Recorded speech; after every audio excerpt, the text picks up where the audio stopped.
Welcome back, brothers and sisters. I am Braden, this is Langley Outdoors Academy, and thank you for stopping by.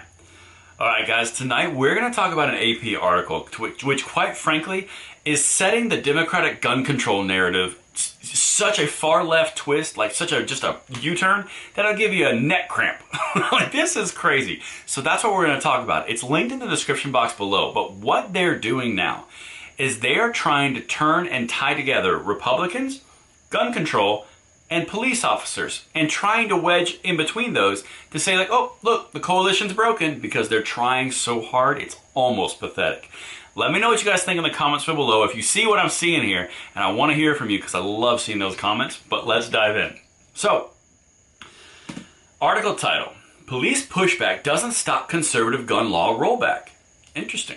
I thought gun was on the move. I thought gun rights were on the run. Guess not. Salt Lake City AP.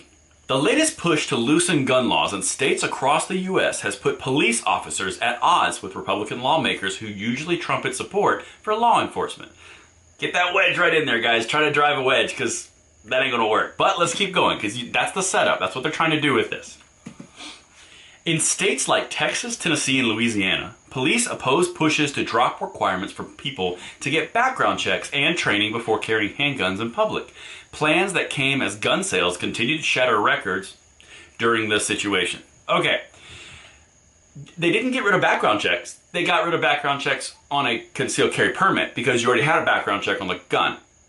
Little wordplay there. Just saying.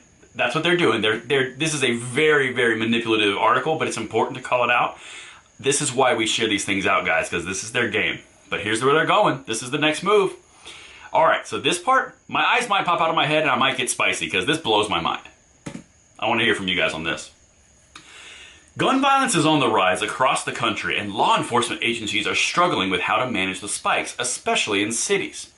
The federal government has stepped in with strike forces and other measures to help stop the sale of illegal weapons. You notice what they left out there? They left out the fact that, they did mention the federal strike forces through the DOJ and the ATF, but they went to 5 major cities. Do you know what those 5 major cities were? Washington, D.C., New York, Chicago, Los Angeles, and San Francisco. What do all of those have in common? They're extreme gun control. Extreme. But they didn't tell you that. They just said, especially in cities, making it hard for police officers. Again, I laugh at this article, but let's continue. This next part. Cops are already working at a disadvantage in many cities over forces winnowed by retirements and difficulty attracting new officers following the massive police protest in 2020. And many see looser gun laws as one more challenge. Question for you guys. What could it have been that would cause early retirement from a police force and prevent people from coming in as recruits into that said police force?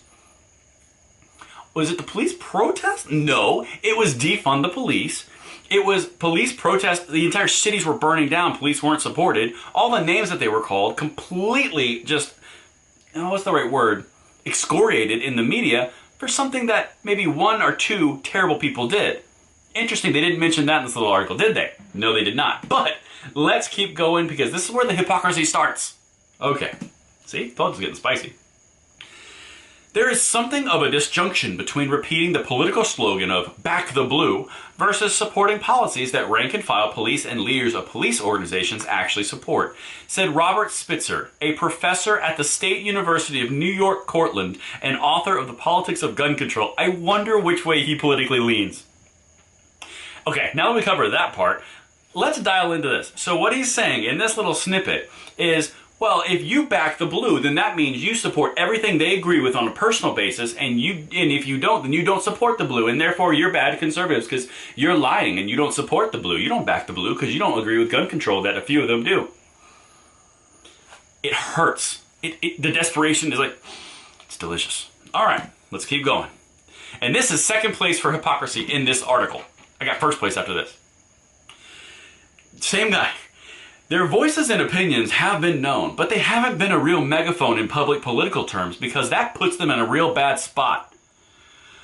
They're public servants and their job is to enforce the law no matter what the law is. Okay, no matter what the law is? I'm pretty sure that looting, vandalism, and, burning down cities in peaceful protest for 9 months is against the law. But it's interesting because back then, when it wasn't suiting you, it wasn't benefiting you politically, it was okay because that was the police were bad. They didn't need to do their job. Stand down, I believe that were the exact words. Let them express their rage. Okay. This is that kind of stuff that gets on my skin. And first place, guys, this article wraps up with Everytown for gun safety, the president saying the same things. I know. Here we go. One thing I've learned in my many years of working with police is you can rely on them to tell you what's going to put the public at danger, said Everytown for gun safety president John Feinblatt. I think that's what police know. Wait, I can't even do that. I think that what police know is that crime is rising around the country, and this is the worst possible moment to pass laws like this. Okay, Everytown for gun safety is far aligned to the far left. They were deep in the defund the police. They're deep in the gun control. They are deep on the left. And now the president of Everytown for gun safety, Bloomberg's little gun control group, the same city based in New York, which had defund the police on the frickin' pavement of the city, is now saying, well, you know, the police know what they're doing. We should trust them. That's what... 6 months ago, it was defund every last one of them and put in social programs. Now it's trust them completely. They're the eyes on the street. They know what's going on, and it's a great time to support them. This is what they're doing, guys. They're partnering and pairing gun control and trying to drive a wedge between conservatives and police because they found a couple of people in this article, I didn't quote them, but they're in the article, where they say, this is bad. They even say in this article, this is not all police officers, this is just a few. They are cherry-picking the few people in leftist cities who believe fully in gun control in the police forces, and they're representing them as all of them. This is what they do. They are desperate to change this narrative, and we will not let them do it. Let me know what you guys think in the comments field below, and until tomorrow, I'm Braden. See you later.